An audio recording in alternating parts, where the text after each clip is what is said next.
issue right now, Yeah. at this moment, is this election with the the governor's new law that he put in place. And he signed a law on August 10th, requiring that the clerks send out vote by mail ballots for everyone who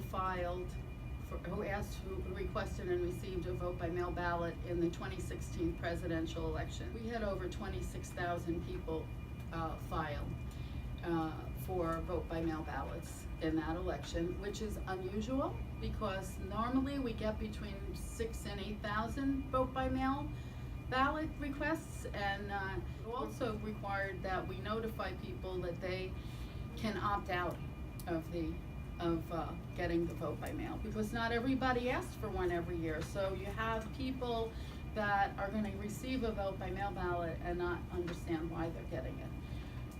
So that we have had about 1,500 people opt out. So the other issue that we had was that we had 30,000 envelopes. You know, there's the outside envelope and the inside envelope. The envelopes couldn't be used because he also changed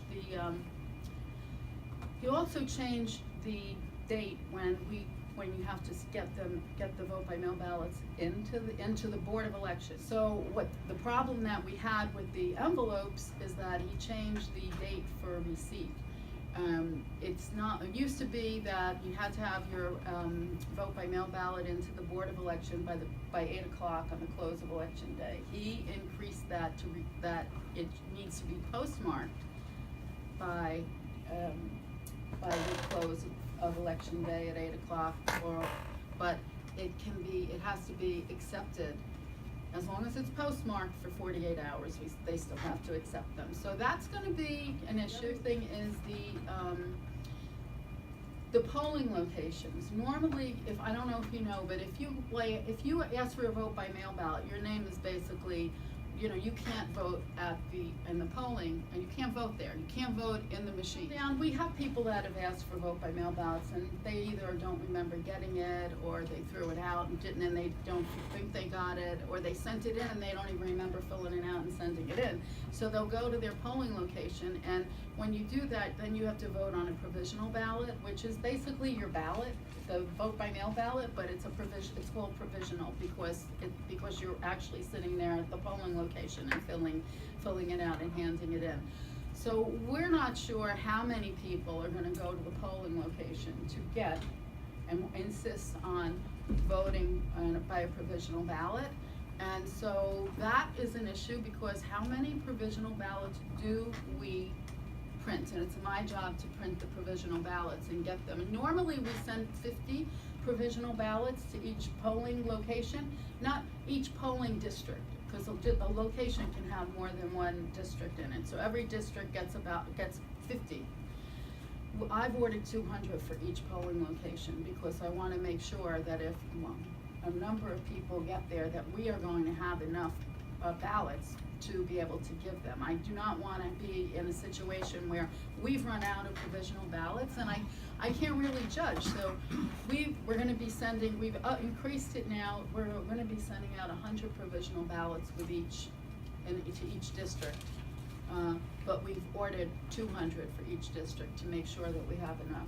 Hopefully we won't need to. We had to learn about this law, like what the requirements were, and then do we send something? I thought it would be best if we did, and I think all the 21 county clerks have sent something out to people, to the voters, because it's going to be trying to avoid total chaos on election day.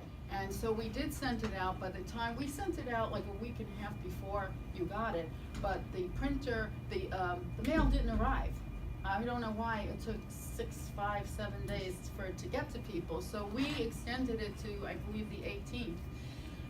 Because September 18th. We extended it because we wanted to make sure, we wanted people to have every opportunity to opt out. We didn't want people to get the notice and say, I can't get it there in time, So what's the drop dead date for us to get these back before we have to print the ballots, and before their names have to be taken, because their names have to be stamped vote by mail ballot in those books that go out. So what was the drop dead date for us to give us enough time to get them in and to be able to still properly, those books upstairs, it's the Board of Elections, for them to properly mark the books. And that was the date we came up with, so, and also because we had to send the vote by mail ballots out by the 22nd. At least a 48-hour window before you really know what the end result is of the election. Especially in close elections. Obviously in elections where there's large numbers, there's a big difference. You're not gonna, you can still pretty much assume that that person wins, but in close elections, we're not gonna know.